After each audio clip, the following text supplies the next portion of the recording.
एक बार पांचों पांडव आवश्यक कार्यवश बाहर गए हुए थे। आश्रम में केवल द्रौपदी, उसकी एक दासी और पुरोहित धौम्य ही थे।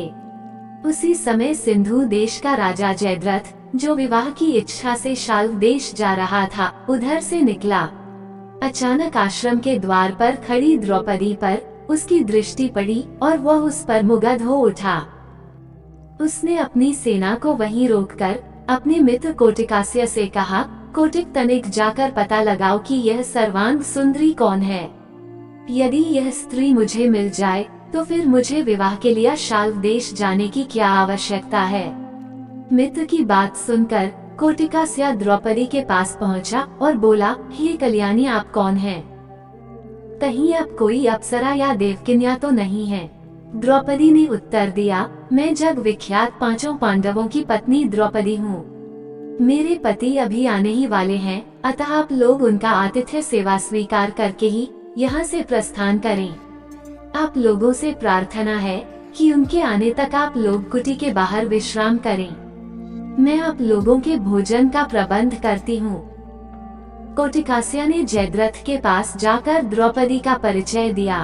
परिचय जानने पर जयद्रथ ने द्रौपदी के पास जाकर कहा, हे द्रौपदी, तुम उन लोगों की पत्नी हो जो वन में मारे मारे फिरते हैं और तुम्हें किसी भी प्रकार का सुख वैभव प्रदान नहीं कर पाते। तुम पांडवों को त्याग कर मुझसे विवाह कर लो और संपूर्ण सिंधु तथा सौबीर देश का राज्य सुख भोगो। जयद्रथ के वचनों को सुनकर द्रौपदी ने उसे बहुत धिक्कारा, किंतु काम में अंधा जयद्रथ पर उसके धिक्कार का कोई प्रभाव नहीं पड़ा और उसने द्रौपदी को शक्तिपूर्वक खींचकर अपने रथ में बैठा लिया। गुरु धौम्य द्रौपदी की रक्षा के लिए आए तो उसे जयद्रथ ने उसे वहीं भूमि पर पटक दिया और अपना रथ वहां से भगाने लगा। द्रौपदी रथ में विलाप कर रही थी और गुरु धौम्य पांडवों को पुकारते हुए रथ के पीछे पीछे दौड़ रहे थे। कुछ समय पश्चात जब पांडवगण वापस लौटे तो रोते कलपते दासी ने उन्हें सारा वृतांत कह सुनाया।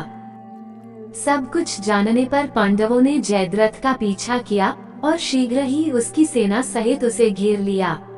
दोनों पक्षों में घोर युद्ध होने लगा। पांडवों के पराक्रम से जयद्रथ के सब भाई और कोटिकास्य मारे गए तथा उसकी सेना रणभूमि छोड़कर भाग निकली।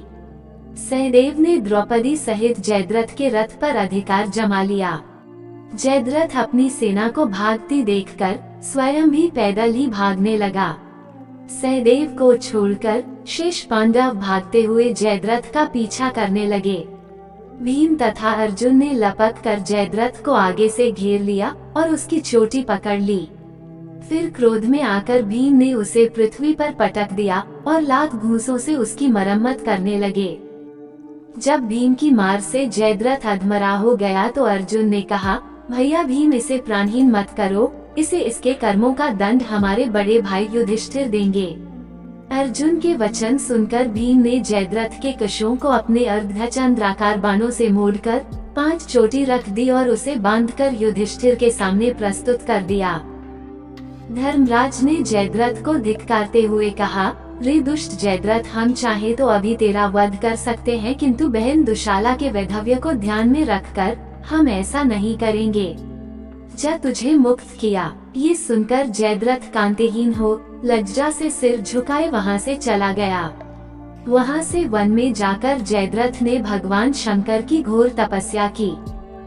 उसकी तपस्या से प्रसन्न होकर शंकर जी ने उसे वर मांगने के लिए कहा।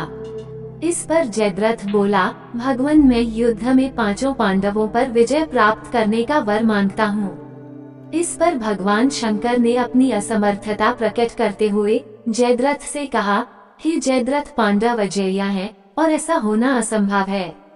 श्री कृष्ण नारायण के और अर्जुन नर के अवतार हैं। मैं अर्जुन को त्रिलोक विजय प्राप्त करने का वर एवं पाशुपतास्त्र पहले ही प्रदान कर चुका हूँ। हाँ, तुम अर्जुन की अनुपस्थिति में एक बार शेष पांडवों को अवश्य पीछे हटा सकते हो। इतना कहकर भगवान शंकर वहां से अंतर्ध्यान हो गए और मंदबुद्धि जयद्रथ भी अपने राज्य में वापस लौट आया।